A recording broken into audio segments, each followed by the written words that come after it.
All right, talking with UNCP softball head coach Brittany Bennett as the Braves take down Winston-Salem State 6-3 and 11-3. Coach, this is a very good Winston-Salem State team. They're second in the CIAA. What did it take, especially to contain their offense in this game with 3 runs apiece? This is the highest scoring offense we've played against, I think, all year.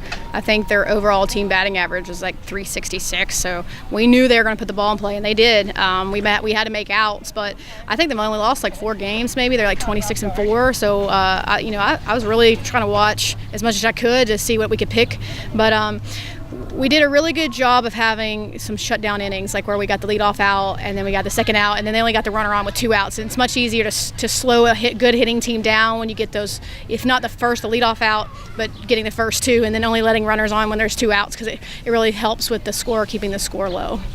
And it seems like, you're pitching with Mallory Leviner and with Jordan Hall. It seems like they seem to be gaining confidence here as the season progresses, and especially, do you think games like this can help moving forward into Peach Belt play? Oh, man, yeah. I thought Mal and Jay Hall did a great job. Reagan has been throwing a lot of innings for us, too, and she's doing a great job. Breezy came in, did a good job the other day.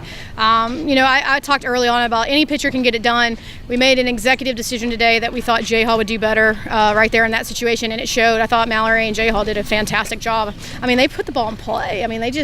They look good in moments, and I really have to say a lot of positive things about them, but I thought we did a good job of containing them. And going into the weekend, you can't have 2 better opportunities there to feel good going into Peach Belt play when you do such a good job on the mound, because I know that we had a few runs scored on us today, but we can control those runs a little bit better than what it showed. So. And overall, the last 12 games, you guys are now 8-4. You're playing a lot better. You had a really tough stretch of schedule, as we talked about, and now the wins are starting to come. Do you think that the confidence is coming with that, and it's going to help moving forward? Well, I think a lot of people don't realize that I will always play a tough schedule. There's been years where I've had the 3rd toughest schedule in the country. I think we're going to probably follow the top 10. We play nothing but regional teams. So I tell the girls there's no any easy innings. It's toughness Sunday against Flagler.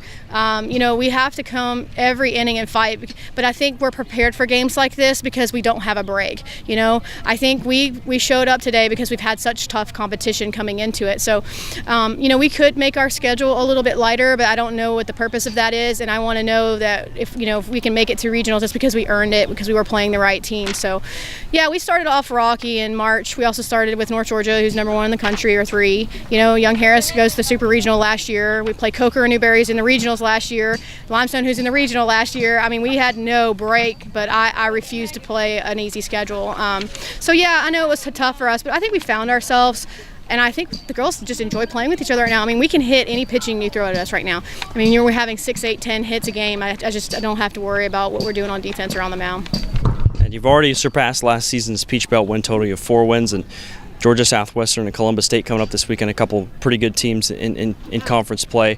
So what's the key to having success in that series on the road? Well, first of all, we're splitting with people we've never split with. So we're already know that we can get this done, and we're fighting every single inning, every single out. I anticipate going down there and taking wins. That's all. That's all I can tell you is that the kids are hungry.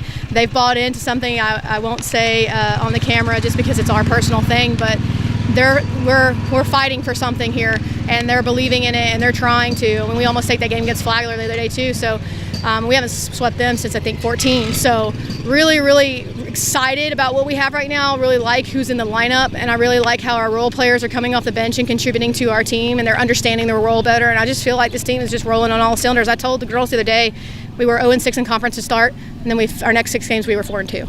Very easily could have been 5-1, and I don't know how you tell them any more positive things than that, other than if you just go 6-0. So. You got anything?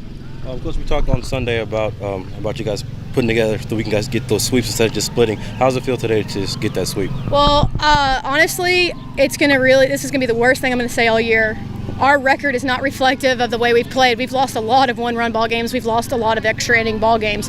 So what you're seeing on paper, I know at some point it has to be what it is, but our team has been competing in those games all year long. So we haven't come on top of as many games as we've wanted to, but the competition has been there, which means my team can play with anyone. So for me, anytime you can get a sweep, that's just bonus. But to do it at home is just great.